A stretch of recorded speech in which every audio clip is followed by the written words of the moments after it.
Some of you have been here many times, others it's your first time. This house was built in 1825, so we will be celebrating its bicentennial next year. It's quite a remarkable history in this house. The rooms you're sitting in here have been used for entertaining and speaking and eating for 200 years. This house has been continuously occupied, unlike a lot of historical sites who may be even older. They haven't been continuously occupied. So that means that this house is very special. These rooms are original rooms, 200 years old. They've been painted a few times, maybe many, many times, but they're the original construction. And DACOR is an organization of foreign affairs professionals that many of you are members of, and most of you are eligible to be members of. If you have any foreign affairs experience or history, you are eligible to apply, so just go to our website, dacorbacon.org. This house has seen 12 presidents, many senators, all kinds of dignitaries have been in this house over those 200 years, as you can imagine. I can't go through the whole history, or we'd be here for many hours, but I'll tell you one story. That room, the south drawing room there, where many of you are sitting, Chief Justice John Marshall, who used to live in this house, he was a boarder in this house in 1831 and 1832. He used to gather all the justices of the Supreme Court in that room on Saturday afternoons and discuss cases, and many important decisions in the history of this country were made in that room. Some of them good and some not so good. And we had another Chief Justice of this house, of the court, who owned this house as well, and many other important people. So I hope you enjoy your time here, and if you have any questions about the house, feel free to ask me or anyone else, or go to our website and you can learn some more. With that, I will turn it over to Ambassador Ann Patterson, who will introduce our speaker, Ted Craig. Thank you.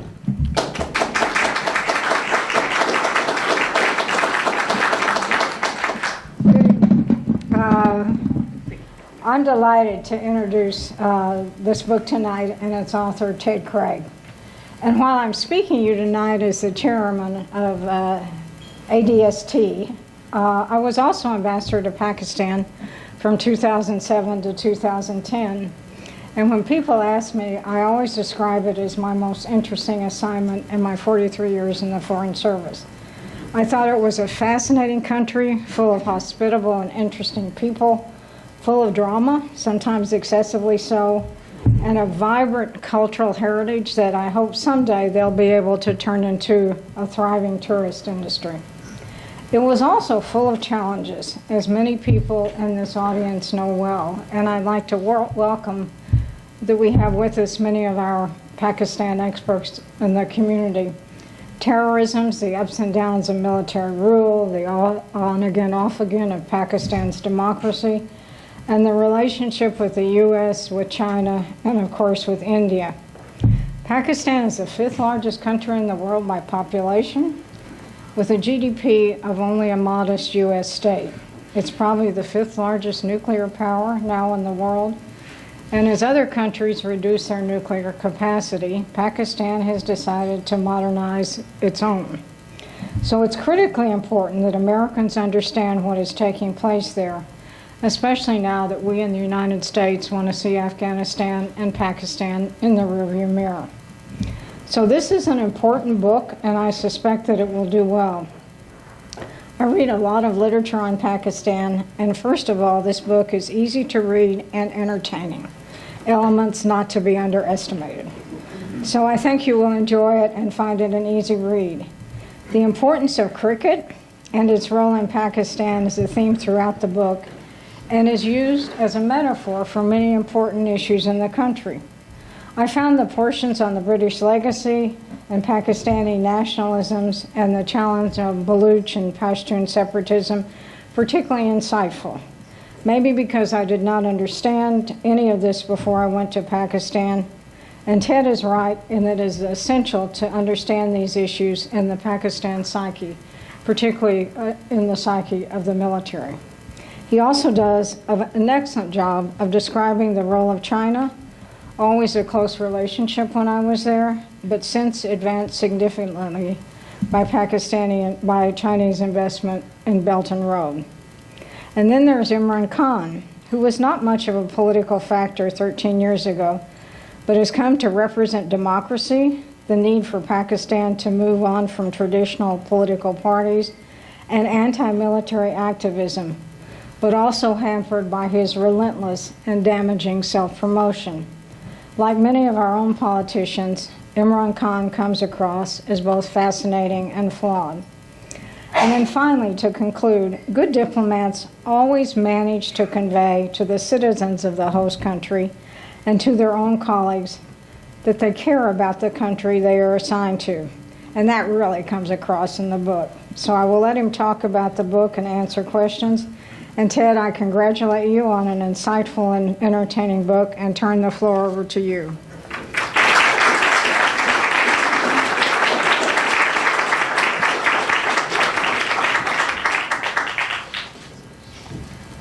Thank you, Ambassador. Those were very kind words. And I'm going to begin by saying I'm really touched by the crowd here tonight. I know some of you were motivated by a book on U.S.-Pakistan relations and cricket, but probably a lot of you are here to support me as well, and I'm very touched. Thank you for coming tonight. I thought I would do three things, and hopefully not speak too long. One is to describe just briefly how this book came about and why I structured it the way I did, and Ambassador Patterson referred to some of those elements, I think, very well. I also wanted to express some appreciations, which I will do after that, and then maybe throw out a couple of challenging conclusions from the book, just in case anyone wants to ask questions about those conclusions. So first, the book I'm offering, again, it is a little unusual. It's a book about U.S. foreign policy and South Asian geopolitics, but it also does have cricket in it. The original title, the working title for this book for a long time was Reverse Spin, with a subtitle to try to explain what the heck that meant. For those few of you who might be familiar with it, it's a cricket bowling technique that Imran Khan advanced for the Pakistan national team, basically making the ball spin towards the batter in a way that you didn't expect. So it was very effective. I liked reverse spin because it suggested things going sideways, which they often do in U.S.-Pakistan relations. I also liked the cricket reference. So cricket is very evocative in South Asia. I always enjoyed the World Cup, which happened twice while I was in Pakistan, that pits national teams, the best 10 national teams, against each other every 4 years. In 2019, 5 of those teams were from South Asia, and there were a lot of interesting aspects of the relations between Pakistan and those playing countries. The other reason I chose cricket is, as I neared the end of my second tour in Pakistan in July 2019, with many of you here tonight, I knew that a lot of interesting things had happened, and I should perhaps try to write it in a book. Like many FSOs, I'd been writing for a long time, but never written anything in the public sphere. Only a few cables that got released by WikiLeaks saw the light of day, and those didn't have my name on them. So. Despite my good intent, though, writing a book about U.S.-Pakistan relations was a very daunting task. There are some really big, thick books on the topic, which can be a little hard to get through. So cricket gave me a way to write it. I organized chapters 4 through 12 of this book around the matches in the World Cup, in the order they were played, and then built out themes in Pakistan's relation with the region or with the United States based on those matches. The advantage for a reader is that you don't have to read this book all the way through. If you want to read about the Pakistan relationship with Afghanistan and the negotiations that led to the agreement and our withdrawal from Afghanistan, go to chapter 11 on the Pakistan-Afghanistan match. If you want to read about some dust-ups between Pakistan and India and their long history of conflict and tension, go to chapter 8 on the match between Pakistan and India. So I think it made a digestible book. I hope you enjoy the cricket vignettes that I've sprinkled throughout it. You know, I hope it both informs and entertains. Getting an unconventional manuscript like this to be published was a little bit of a challenge. But ADST made all the difference, and I want to thank Marjorie Thompson and Susan for support and believing in this manuscript, and the University of Nebraska and Potomac Books for doing what they've often done, and that's allow foreign policy practitioners to get their thoughts and insights out to the public. So I'm grateful very much to them as well. I have many other thanks to offer, and if you'll indulge me, I'm going to do that. Writing a book can be an isolating experience, especially during COVID times.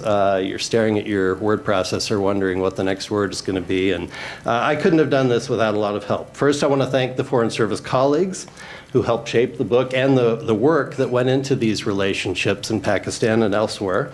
As the book makes clear, I think everything we accomplished was as a team in Islamabad and in Washington.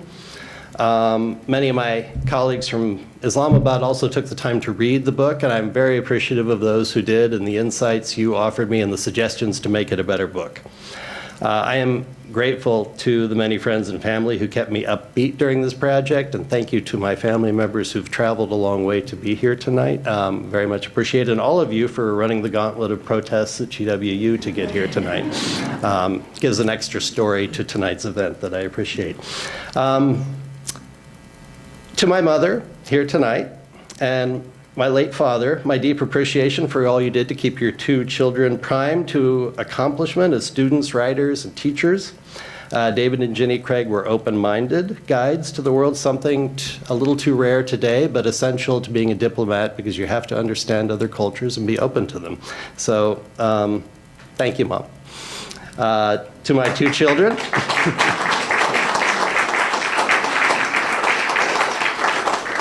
To my two children here tonight, Alex and Sophie, thank you for always being a source of love and happiness in my life. Even when I disappeared over the horizon to foreign lands, which I did a few times, including most recently to Dhaka and now next to Tashkent. Thank you for putting up with all of that. To my sister Alice for holding down the whole home front as she accomplished her own great things. And most important, these past 4 years, as I moved this book from idea to poorly executed draft, looking for a publisher, to a more refined product, thank you to my partner, Ellie. Sweetheart, I could not have done this without your support, encouragement, and wise counsel. Thank you so much. So I'm anxious to get to some questions. That was the most important part. We could all go home now. But I am anxious to get to some questions and want to say just a couple of things from the conclusions of the book to maybe provoke thought and even a couple of questions. First, the general thesis is that both Pakistan and the United States let entrenched ideas, I call them ideologies, lead them towards unfortunate outcomes in the relationship. And I'll read just a short snippet from that. Let's see. In its most pervasive manifestation in the U.S.-Pakistan relationship of the early 21st century, the controlling ideology was the Pakistan security establishment's idea that its interests in Afghanistan could best be protected by supporting the Afghan Taliban. This undercut the West's efforts to remake that country. It was, to be sure, a strategy, but the establishment's commitment to it, despite the damage to Pakistan's national interest, in my view, gave it the cast of an ideology. It was at first rational and then a product of groupthink, consistently impervious to re-examination. A second related institutional constraint was the Pakistan Army's conviction that the country's central identity as a homeland for South Asia's Muslims required an unceasing campaign to vindicate the self-determination of Kashmir's Muslim population in India-controlled Kashmir, even at the cost of war and consistently poor relations with its big neighbor India. In this case, the institution's ideology was planted firmly and nurtured among the Pakistani population at large. This policy, too, had morphed from strategy to ideology, rarely questioned on its merits. And I do go on to say leaders in the United States face their own ideological constraints when dealing with Pakistan. The longest lasting was the post-Cold War conception that the United States had the power and influence to change governance in foreign lands, both Pakistan and in Afghanistan, whether through sanctions, democracy assistance programs, or the application of military power. A corollary to this was Washington's commitment to the idea that the electoral votes received by Presidents Karzai and Ghani in Afghanistan, however muddied by irregularities, conferred an authority to rule Afghanistan that the Taliban needed to heed in negotiations. So that's the sort of general, I guess, or thematic approach of the book. I'll throw out two more provocations before we get to questions. I'll make them brief. The first, again, I alluded to it here, was the U.S. government's commitment to democracy promotion. This book takes a skeptical approach to the idea that the United States can force democracy on foreign governments. Not that we can't encourage it, but that we can force it when the governments are resistant to it. I encountered this right away when I landed in Islamabad again in 2018, when Imran Khan's PTI emerged with just enough support to form a new government. Washington was very skeptical, and with good reason. We knew the military establishment had done all sorts of things to help Imran Khan win that election. We also knew he was quite popular among a significant portion of the population. As I write, this was a puzzle the embassy faced. Boiled down, Khan's victory was built on equal parts chicanery and genuine support.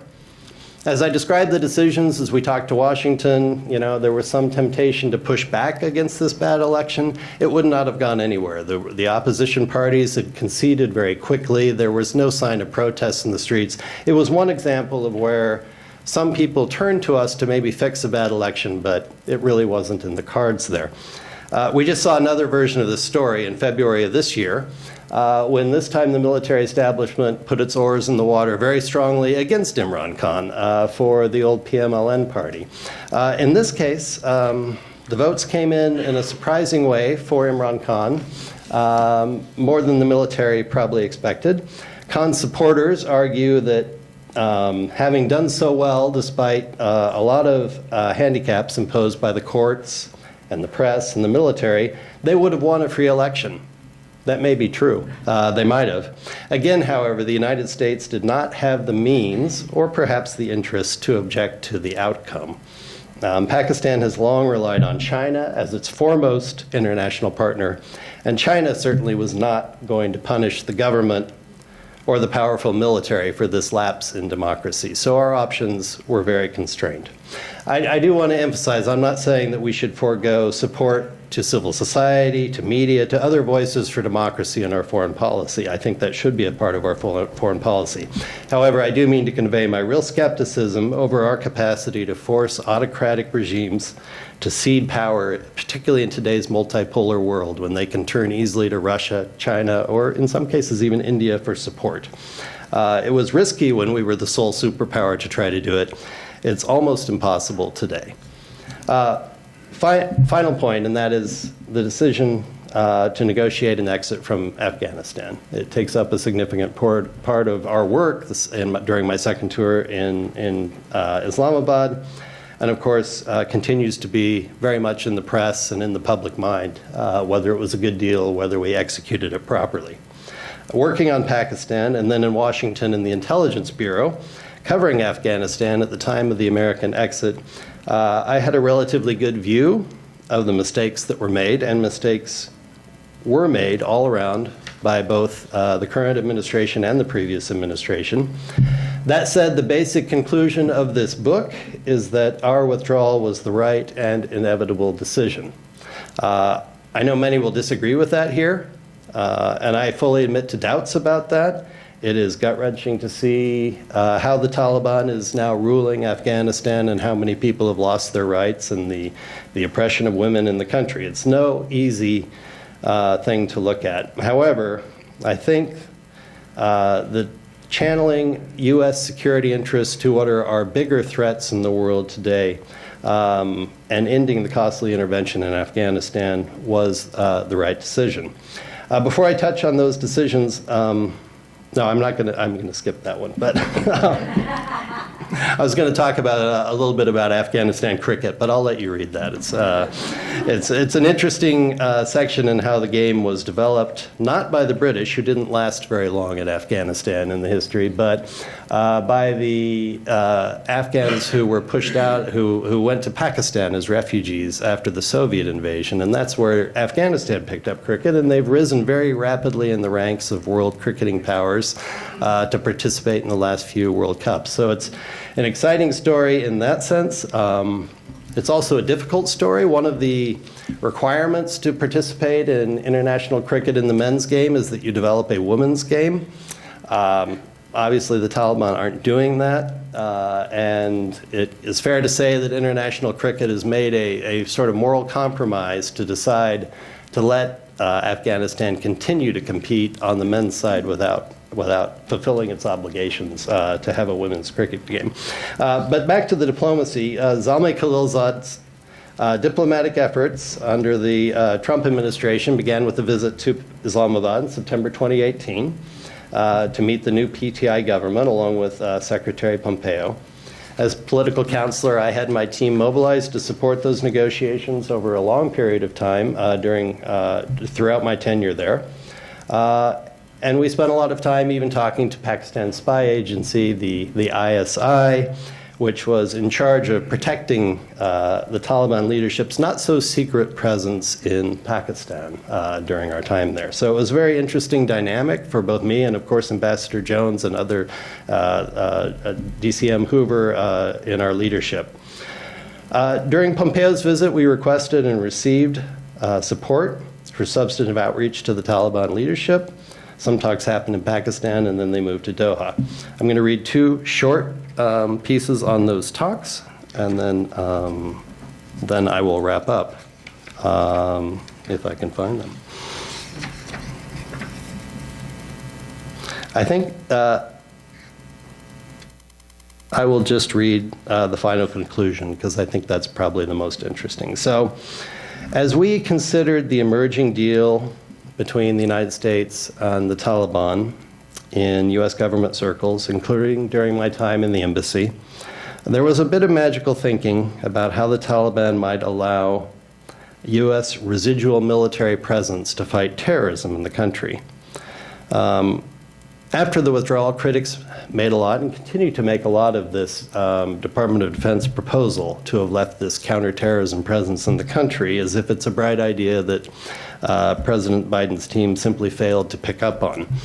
I saw nothing to suggest it was viable that the Taliban would have permitted the United States to maintain a significant presence of counterterrorism operators in Kabul after we otherwise withdrew from the country, and to keep them there against the Taliban's wishes would have required 10 or 20,000 troops to protect them. It would have led to more U.S. casualties and a continuation of the conflict. The dispiriting outcome in Kabul in August 21 was both inevitable, because we could not win, and a choice because we were exhausted. But there was no easy option left unexplored by either the Trump or Biden administrations, I write. So I think that's my judgment on the decisions. But again, I recognize these are difficult decisions that were made and still controversial today.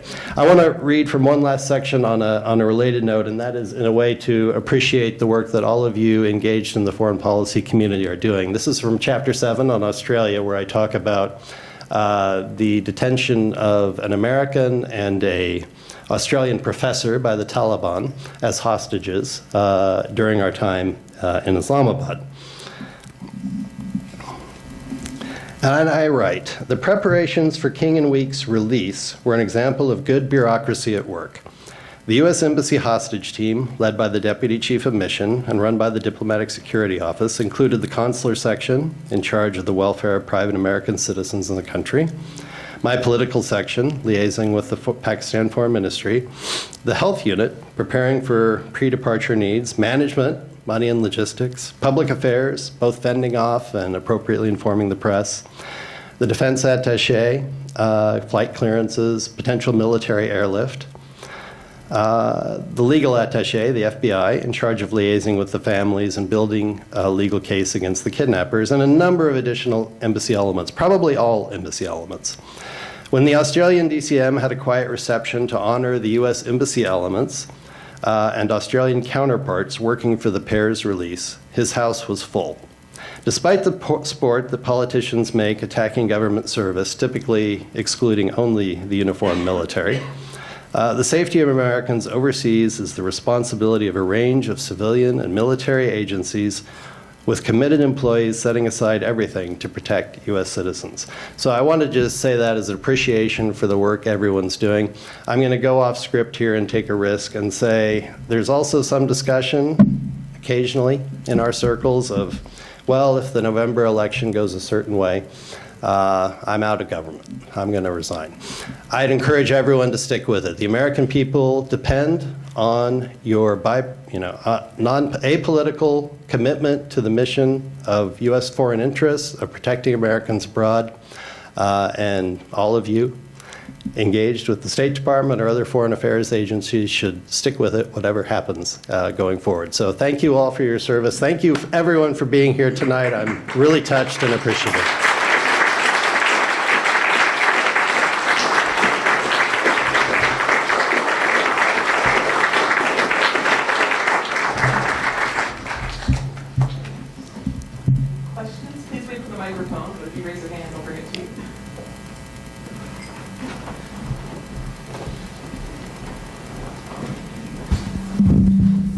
Thank you very much for the comments. I apologize, I have not yet read the book, so excuse me if this covers what's in it. I'm curious what your thoughts are on the implications for the arc of Khan and the PTI for a new, different force in politics internally, but also what's the influence of Modi and BJP in India? Does that counteract the internal considerations, or do they interact? Is there a better opportunity in the near future for something other than the same old families in politics? Mm-hmm. No, it's an excellent question.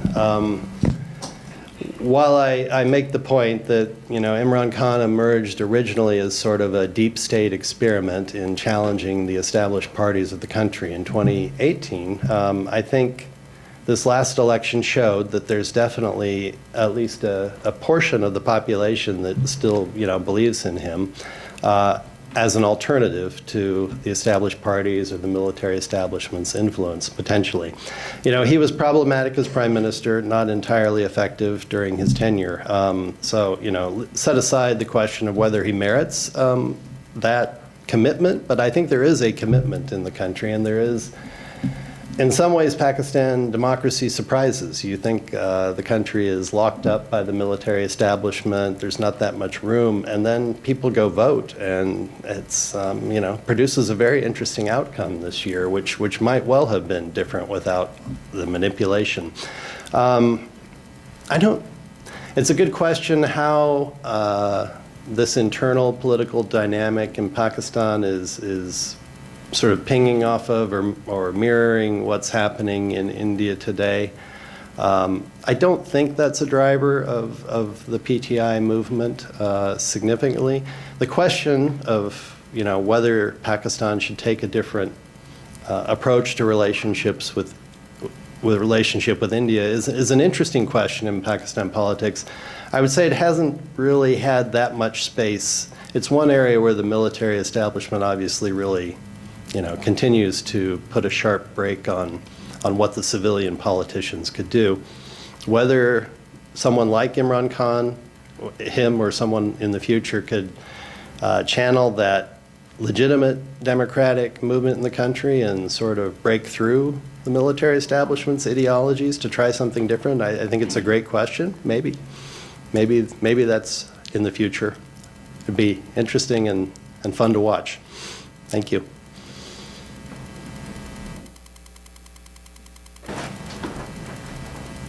Very much.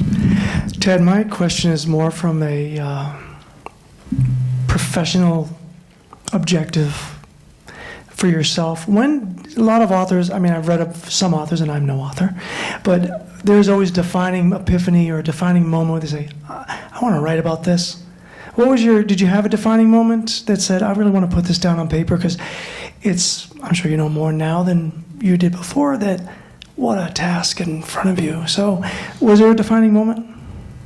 There was, and you're right, had I known what a process it was going to be, I'm glad I didn't know then, because I might not have started. Of course, glad I struggled through it, but I think it was really the events that happened, particularly in the second tour in Pakistan, were by their very nature dramatic. I could imagine the actors who would play the parts in the movies.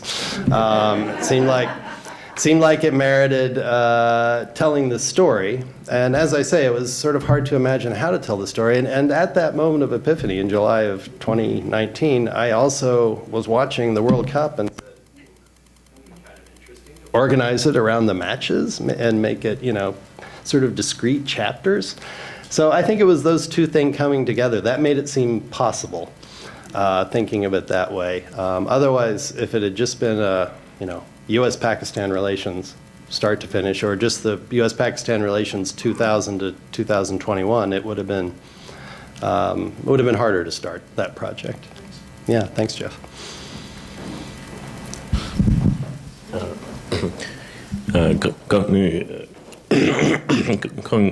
Sorry. Yeah. Congratulations, Ted. And I'm looking forward to reading the book. My question is basically, the mood about Pakistan in Washington right now. It is, I think the mood's not great, and it hasn't been great for a while. And I guess I wonder, in my day job, I'm at the U.S. Institute of Peace. When might that mood sort of change? There's an anger toward Pakistan. I think the outcome of the war in Afghanistan, I think many people attribute Pakistan to be a fundamental cause of whatever happened there. So I'm wondering, given what you have been able to uncover about the American ideology, as you referred, will the U.S. be able to turn a page on the last 20 years, look at Pakistan differently, or do you think it's that problem is going to stick around for a while? Thank you. That's fun. I think you're right about, I think, the leadership mood in Washington. I think, as Ambassador Patterson said, there's an impulse to see both Afghanistan and Pakistan in the rearview mirror at this point, because it was so problematic, so traumatic for so long in U.S. foreign policy that there is a temptation to turn away from it. I think the embassy has done an admirable job in finding areas of cooperation right now with the Pakistan government. I think there are some signals that there's room for that. More modest. I think it has to be more modest than it was in the past. More modest but positive relationship with Pakistan. My truthful answer is that I think it won't happen before the election. I think the trauma of the exit in August 21 is so great that probably political leadership doesn't really want to get close to Pakistan, Afghanistan before that. Maybe there's a window after that election for a re-examination, and I hope a decision to find some more positive areas of convergence. It's easy to blame Pakistan for what happened, and they are partly responsible. Our own mistakes, as I think I point out in the book, also played a big role in our aspirations for things that just couldn't be achieved. But we can't hold to that blame. Pakistan's too important. We want to have a relationship, and we need to have a relationship with Pakistan going forward. So I hope there's an opening in a few months. Thanks. Yeah, Steve. Oh, sorry. She's in charge. Thank you. Thank you, Ted. Can we turn that last question around? In Pakistan, I mean, Pakistan, there are a lot of people in Pakistan would like to, I think, to see the U.S. in the rearview mirror. We know that U.S.-Pakistani relations have gone up on a multi-hill roller coaster over 50, 60, 70 years, with both countries turning backs on each other at periodic moments, and then events driving them back together.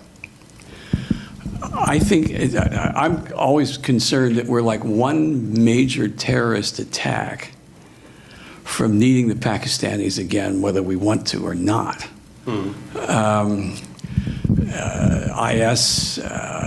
we know ISKP operates, targets us, targets the French, targets and Pakistan. Targets Pakistan too. Should there be some awful terrorist incident in the next year or so, will we ever be able to patch it up with the Pakistanis and try to work on that?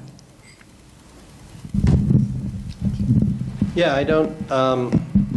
You're right to ask about sort of the Pakistan motivations in the relationship. Right now, it seems that the military leadership and the political leadership wants a modicum of good relations with the United States. That could change based on incidents. I hope not. I think it is. I think they're very entwined with China. Obviously, probably.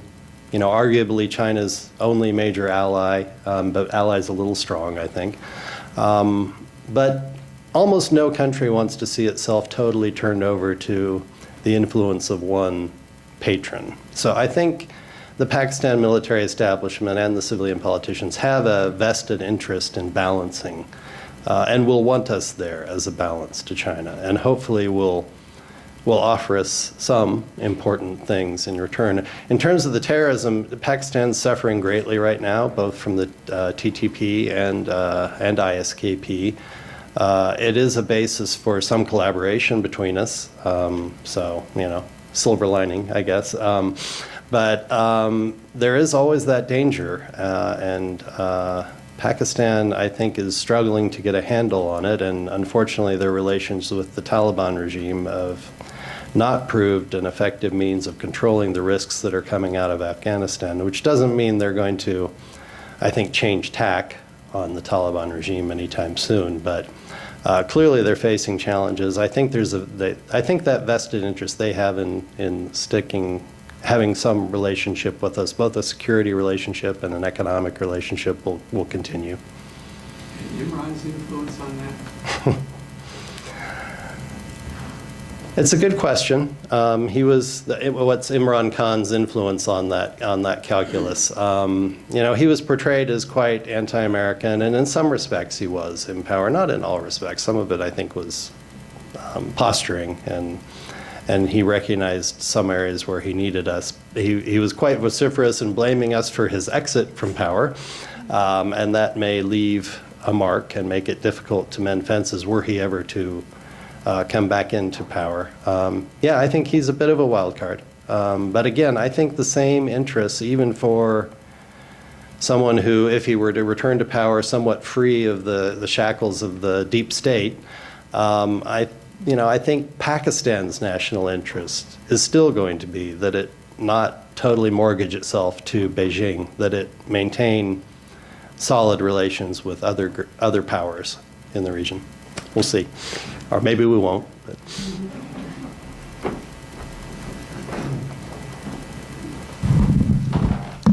Hi, Ted. Commendable effort. I'm just wondering if you had to deal with, in the course of writing your book, the question about perception of United States and Pakistan, because it's important how public perceives, or the political elites perceive, United States as a force of good or not so good.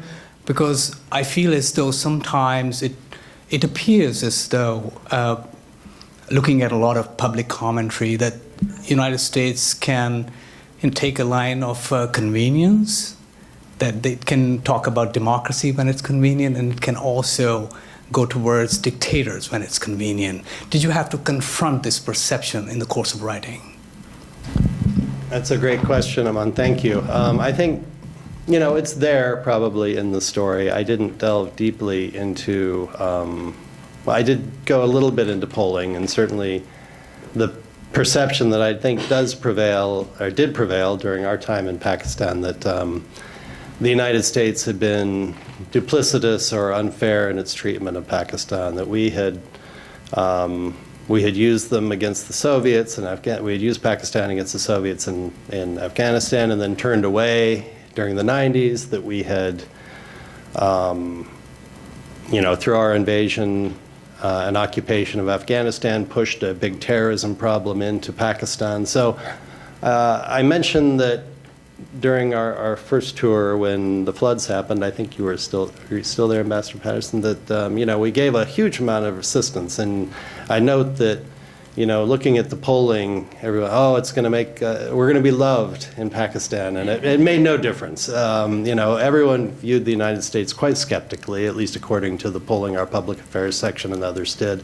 And there were good reasons for that. And you're absolutely right. The American, I say that as one of the reasons we should be cautious about presuming to push any system of governance on a foreign country, is that we, for decades, of course, provided the means to the Pakistan military establishment that it used to overwhelm the civilian side of governance in Pakistan. And we were the biggest patron, the United States, and when there was a military government in power, we were quite comfortable dealing with that government. It's not to say at different points we did not push for a more democratic outcome. I think we did. But you're right. Our history in Pakistan is nothing if not inconsistent in terms of governance. So that's going to remain on the minds, I imagine, of Pakistanis as we go forward.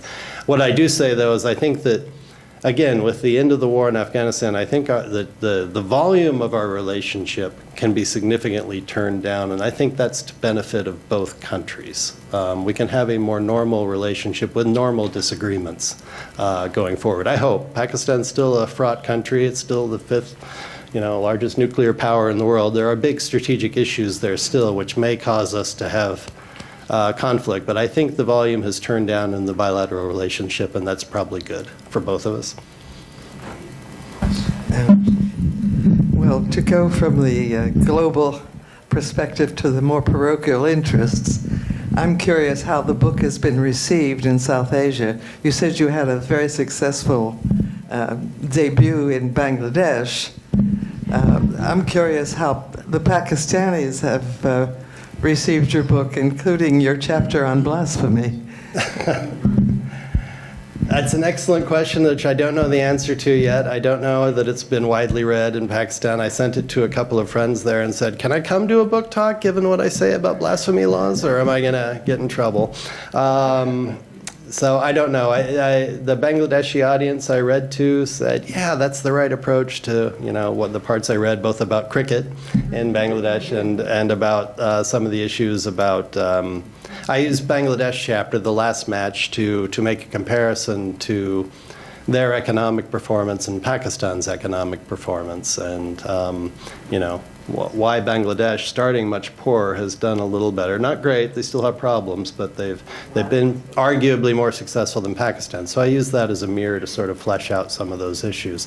They liked it, at least the people at my book reading. But yeah, the question of Pakistan's a good one. I would love to go do some book talks there. Do you have any events planned there? I do not, no. Yet. Not yet. We'll see. Yeah, maybe I'll do virtual events. There's one hand here, a hand back there.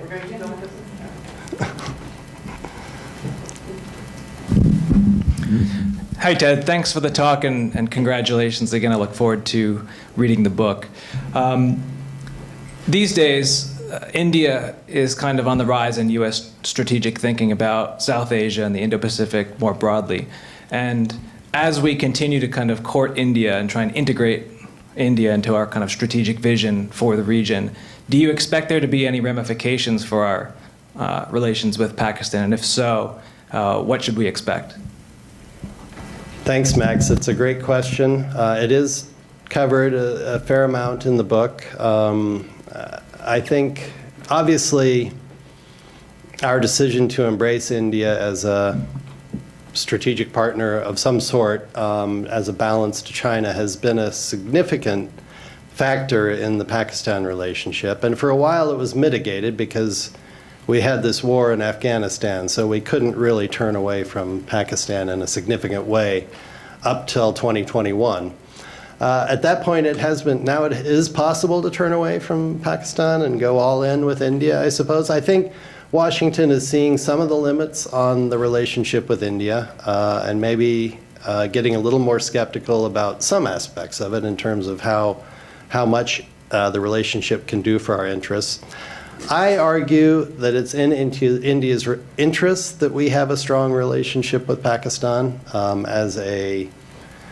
as you know, we've played important roles in past periods of conflict because we could talk to both capitals. I think it's important that we have influence in Islamabad. I think that's beneficial to India. I have heard from Indian diplomats who say, you know, you're giving stuff to Pakistan and they attack us and do terrorism. You shouldn't.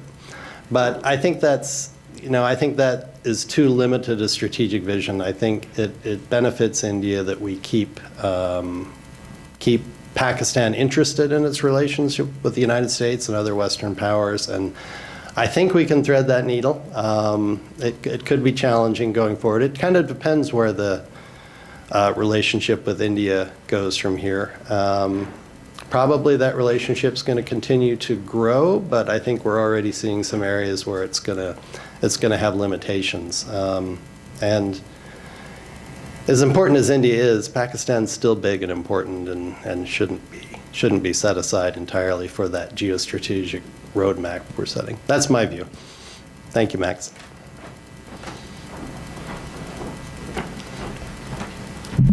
Thank you, Ted, for your remarks. Iran doesn't yet have a cricket team or a national cricket team, so I'm not sure if you turned your attention to the recent developments that have been taking place between Pakistan and Iran. First, we had that border skirmish, and then we had the Iranian president coming to Pakistan.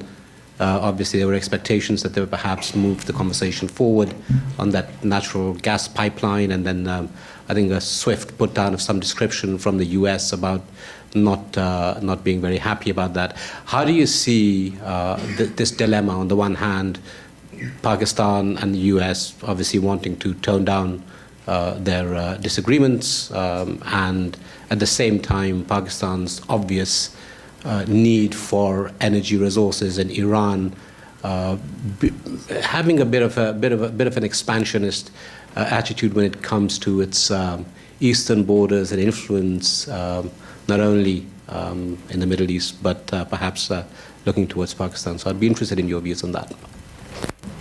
It's a great question. You're right. Iran doesn't really have a competitive international cricket team, so I left him out. But I will also say that the book, of course, went to bed in terms of new material at least 6, 8, maybe 12 months ago. So some of those recent events couldn't be in. But it's a good question. Pakistan has only 4 neighbors. You know, India, not a great relationship, a very little border with China, but way up north in the snow, but still an important border for them. Afghanistan, problematic in many ways still, and Iran. So they, you know, it's a tricky neighborhood for them. I think to the extent that Pakistan wants help in dealing with threats from Iran, we're probably there for them, I would guess. To the extent that Pakistan wants or feels the need to develop economic relations, energy relations with Iran, it's going to be problematic for us, but we have a number of partners who have made those choices. You know, it's an irritant in the bilateral relationship. We see, you know, dangers in being too dependent on Iran or supporting Iran given its promotion of instability and terrorism in the region. But I can imagine it is something we'll manage going forward. Yeah. Thank you.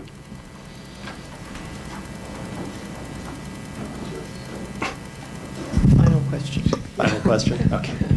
No, I was just saying that we might have to close no later than 7:30 or right around now for the staff, et cetera, here. Oh, so okay. just to let people know. But I wondered, Ted, whether you have any insights into Pakistani sort of domestic consideration or politics on their decision to force Afghan refugees to go back to Afghanistan, and how that plays both domestically in Pakistan and in their relations with Afghanistan and the Taliban. It's a great question. And before I end, I want to thank all of you for letting me opine on some things I don't have good answers to. It's part of the fun of writing a book, is you get to say things. But on that question, I do think, some of it is clearly a reaction to Pakistan's dissatisfaction with Afghanistan's continued harboring of the TTP, or failure to address the threat of the TTP coming over the border at them. Unfortunately, I would probably view Pakistan, to some extent, Pakistan has hosted these refugees for a long time. There is probably a sense of fatigue there, which may lead to part of that decision. But I do think, unfortunately, probably the refugees are, a tool in a bilateral relationship with the Taliban regime that has many other tools, many other pressure points, and that's one of them. It's tough to see they're returning to a not a great governance situation. I'm not sure what the numbers have been so far. I think it's been significant repatriations. So it's a humanitarian challenge and concern for sure going forward. And I know we're constantly engaged with the government there on this topic. Thank you all. This has been so much fun talking to you. Appreciate it.